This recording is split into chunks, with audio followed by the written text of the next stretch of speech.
Falcao, Götze, Shirley, Sanchez and Wayne Rooney. 5 topics, 5 minutes. Joining me are former QPR, Newcastle, Spurs and England striker Les Ferdinand and international football writer Peter Staunton. I'm James Richardson. This is Transfer Talk. Les, Peter, 5 topics, 5 questions. Here we go. Question 1. Radamel Falcao, is he coming to the Premier League? James, the latest information we have is that Manchester United were present as he scored 2 goals in La Liga at the weekend. £47 million release clause. Who's going to meet at Chelsea? Manchester City have all been touted with interest in Falcao. Other than Messi and Ronaldo, you're talking about the best goal scorer in the world. There's even talk of Man United putting a deposit on him, Les. Him and RVP, is that a combination that works for you? Normally they're both sort of like focal frontmen themselves, so it would be how they would mix into the same team. I'm not sure I could see that at the moment, but all depends what happens with Rooney. Will Van Persie drop into a deeper role and allow Falcao to play up front? I could see it working at Manchester United, but I would say that Chelsea were the favourites. Massive figures being offered for him. Is he worth it? I certainly think so. I've watched him for the last 3 years. I recommended him to Tottenham a few years back when he was playing for Porto. He was fantastic at the time, the year they won the Europa League. And I think he'll fit in very well in the Premier League. And of course, the number he did on Chelsea in the Super Cup right at the start of the season will have won him plenty of admirers. It would have put him on a lot of people's radar, and I think Roman Abramovich would have done a deal that night if he could have. One thing that will concern Alex Ferguson about Robin Van Persie's form this season has been that he's really tailed away towards the latter half of the campaign. Radamel Falcao is a very consistent striker, and he might be able to offer year-round goals as opposed to Van Persie this season. Topic 2, Mario Götze. Arsenal want him, but why would he want them, Peter? You're dead right, James. In the last 2 seasons for Borussia Dortmund, he's won the league title and a double, and now he's in the Champions League semi-final. Quite simply, that's the kind of stuff that Arsenal can offer at the moment.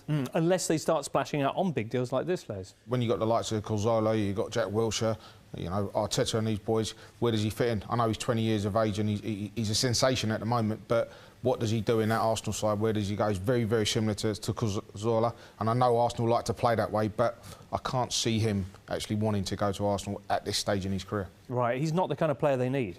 No, I don't think so. Although he's a talent, he is a talent, but I think what they've got around, they probably need more up front than what he offers at the moment. Right. Do you think they've missed the boat a little bit with him as well? A little bit. If you look at the likes of Serge Gnabry and Thomas Eisfeld, are young players that they brought in from Germany over the past number of years. They bring them in at 17 years of age, before they're really on the radar of any other European clubs. With Götze's form this season and the season before that, it means that everybody is now interested in him, and if he were to move up another level, you're probably talking about a Barcelona or Real Madrid and not an Arsenal. Item 3, Chelsea, with a rumoured bid for André Schürrle, sub-editor's dream. Surely you can't be serious, slowly but surely. Why are you so excited about him, Les?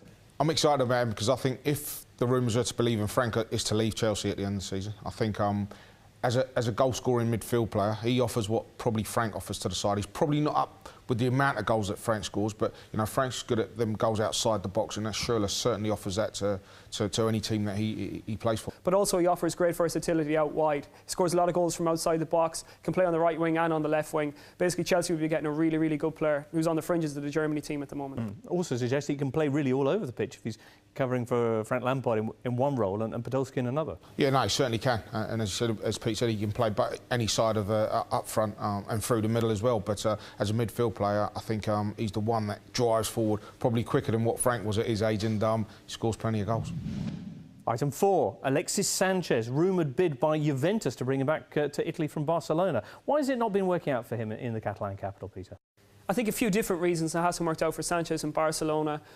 One, obviously, is the shadow cast by Lionel Messi. I mean, it's hard for anybody to stand out in that team when all you're doing is trying to play 1-2s for him. Also, right at the beginning of his time at Barcelona, he had a particularly bad injury, and it took him a while to really recuperate from that and get back in the team. Also, I would say you're talking about a team that plays with 8 or 9 homegrown graduates at any one time. So for a player to come into that team at 21, 22 years of age, it's going to be really hard to get up to speed with that style of play. Assuming Juve can find the money, which is a big if, do you see him fitting into that team, Les? He's not an out-and-out goal scorer, you know, and I think his goal scoring is getting better as he gets older. You know, he's still only young, still only 24. But when he went into the Barcelona side, I didn't see them buying him as an out-and-out goal scorer. I think it was one of those he could play anywhere along the front, and I think it was more to supply than to actually score goals, because I think in Messi they knew they would have loads and loads of goals. Item 5, and it's a hot one, Wayne Rooney to Paris Saint-Germain. Why does this make sense? It makes sense because Sir Alex Ferguson thinks that Wayne Rooney has already peaked. He's on 250 grand a week and he's been dropped for the big games. He sees Robin van Persie as that out-and-out goal scorer. He sees Danny Welbeck as that workhorse. So really, has Wayne Rooney been made redundant at Manchester United? That's the question. That is the question. Here's another one. Can he work in Paris? You've played abroad, Les. Can you see that happening? I think he can work anywhere. He's that type of player, but you know, it's an interesting. It's one that's run for a while now, and you know, a year ago, 2 years ago, it was unthinkable that Wayne Rooney would be left out of any big game, but he has been, and he had his troubles with Manchester United last year about his contract and you know, the rival City wanting to take him, and I think may have had enough, and it's time for him to move on. Massive wages that pretty much ensure there's only a couple of clubs that could come in for him. Of those two, maybe Real Madrid and Paris Saint-Germain, are Paris Saint-Germain actually the best option tactically? I think best option for him, because I think at the moment they're going to have a real go at, you know, winning their league for the next few years and then go on to try and win in the Champions League. He's done it before, but you know, he certainly wants to win a few more things in his career. That's the minute up, Les. That's our 5 in 5 then. If you want to get the latest on any of those stories and more, just go to Transfer Talk or use the hashtag AskGoal.